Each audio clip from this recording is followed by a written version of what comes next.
اور جو ہے پھر ہم نے موسیٰ علیہ السلام کو سلطان مبینہ صحیح فرمان عطا کیا، صریح فرمان عطا کیا۔ پھر ان کا پانچواں جرم، یہ کتاب کو نہیں لے رہے تھے، اللہ تعالیٰ نے وَرَفَعْنَا فَوْقَكُمُ الطُّورَ بِمِيثَاقِهِمْ، اللہ نے کوہ طور کو ان پر اٹھایا تاکہ اس فرمان کی اطاعت کرے، عہد لیا، ہم نے ان کو حکم دیا کہ دروازے میں سجدہ ریز ہوتے ہوئے فلسطین میں داخل ہونا ہے، ہتتن عاجزی ان کے ساری کے ساتھ داخل ہو۔ تو انہوں نے کہا، پھر انہوں نے ہنتتن کہا، پھر ان کا ساتواں جرم سب کا قانون انہوں نے توڑ دیا، آٹھواں انہوں نے اللہ سے کی ہوئی پختہ حد کو توڑ دیا۔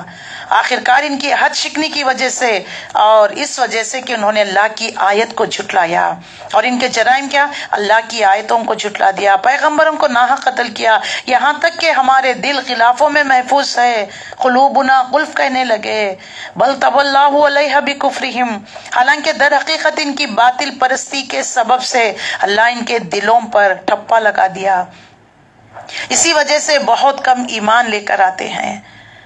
پھر اپنے کفر پہ اتنے بڑھ گئے، کیا کیا، مریم بہتانن عظیمہ 156 میں ان کے کرائمز، انہوں نے کیا کیا، بی بی مریم علیہ السلام پر بہتان لگایا، وقولہم ان قتلنا المسیح عیسی ابن مریم رسول اللہ، انہوں نے خود اپنی زبانوں سے یہ کہا کہ مسیح عیسیٰ ابن مریم رسول اللہ کو ہم نے قتل کر دیا، حالانکہ فی الواقع انہوں نے ان کو قتل نہیں کیا، وما قتلوہ وما صلبوہ ولکن شبہ لہم، نہ انہوں نے عیسیٰ ابن مریم کو قتل کیا نہ صلیب پر چڑھایا، بلکہ معاملہ ان کے لیے مشتبہ کر دیا گیا۔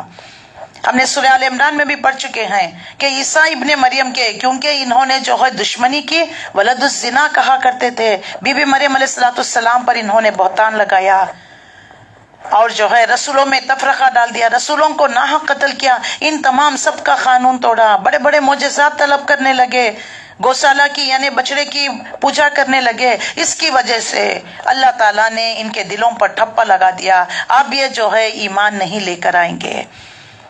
اور جو ہے عیسیٰ ابن مریم کو انہوں نے ولد الزنا کہا، قتل کی سازشیں کی، بلکہ انہوں نے قتل کر ڈالا، یہ ان کا عقیدہ ہے۔ حضرت ابو ہریرہ کہتے ہیں آپ صلی اللہ علیہ وسلم نے فرمایا، اس ذات کی قسم جس کے ہاتھ میں میری جان ہے، ان قریب تمہیں ابن مریم عادل حکمران کی حیثیت سے نازل ہوں گے، وہ صلیب توڑ دیں گے، جزیہ اٹھا دیں گے، اس زمانے کی مال کی اتنی کثرت ہوگی کہ اسے کوئی قبول نہیں کرے گا، ایک سجدہ ان کے نزدیک دنیا و مافیا سے بہتر ہوگا، اگر چاہو تو پڑھ لو، وَإِن مِّنْ أَهْلِ الْكِتَابِ إِلَّا لَا يُؤْمِنُنَّ بِهِ قَبْلَ مَوْتِهِ، بخاری نے روایت کیا۔ ایک اور حدیث حضرت ابو ہریرہ کہتے ہیں آپ صلی اللہ علیہ وسلم نے فرمایا، اس وقت تمہارا کیا حال ہوگا جب عیسیٰ ابن مریم تم میں نازل ہوں گے اور تم امام مہدی تمہیں میں سے ہوں گے، یعنی وہ بھی شریعت محمدی کی پیروی کریں گے، عیسیٰ ابن مریم، بخاری نے روایت کیا۔ عبداللہ بن عمر رضی اللہ تعالیٰ عنہ کہتے ہیں آپ صلی اللہ علیہ وسلم نے فرمایا، میں رات کو اپنے خواب میں دیکھتا ہوں جیسا کہ کعبہ کے پاس ہوں، میں نے دیکھا کہ ایک شخص، ایک خوش شکل آدمی، گندمی رنگ، بال گندم ہیں اور جو ہے بال سنہرے بھی ہیں، گندم تک جو ہے کندھوں تک لٹک رہے تھے اور جو ہے سنہرے تھے، سر سے پانی ٹپک رہا تھا، وہ اپنے دونوں ہاتھوں کو دو فرشتوں کے، دو آدمیوں کے کندھے پر رکھ کر کعبہ کا طواف کر رہے ہیں۔ عیسیٰ ابن مریم کو رسول اللہ کو خواب میں دکھا دیا گیا۔ اللہ کے نبی صلی اللہ علیہ وسلم اس حدیث کو بیان کرتے ہیں کہ میں کعبے کا ایک دن رات میں جو ہے اللہ نے مجھے خواب دکھایا کہ میں کعبہ کا طواف کر رہا ہوں، اس میں ایک شخص جو ہے یعنی آپ کے جو ہے کندھوں تک بال تھے، سنہرے بال تھے، دو آدمیوں کے کندھوں پر ہاتھ رکھ کر کعبۃ اللہ کا وہ طواف کر رہے تھے۔ لوگوں نے کہا کہ یہ عیسیٰ ابن مریم ہے۔